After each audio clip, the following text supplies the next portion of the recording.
এই যে বাড়িতে কে আছেন? মন্ত্রী মশাই, বলুন।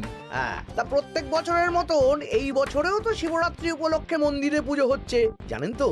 হ্যাঁ, সে তো জানি, কিন্তু আমার গিন্নির পায়ে এত ব্যথা যে এবারে আর জল ঢালতে যেতে পারবে বলে তো মনে হয় না। তাতে কি, আপনি দান করুন, বাবা দূর থেকে আশীর্বাদ দিয়ে দেবেন। দান? তা কিসের দান? এত ধুমধাম করে পুজো হবে, তার দান। এ কি, এতদিন ধরে মন্দিরে তো দান দেওয়ার কোনো ব্যাপার ছিল না। এবার আছে। দান করা সবচেয়ে বড় ধর্ম। আহ, আমরা বুড়ো বুড়ি খুব অল্প অর্থে সংসার চালাই। আমাদের ছেলে যেটুকু পাঠায় তা দিয়েই চালাই। আমরা আর কি দান করব মন্ত্রী মশাই?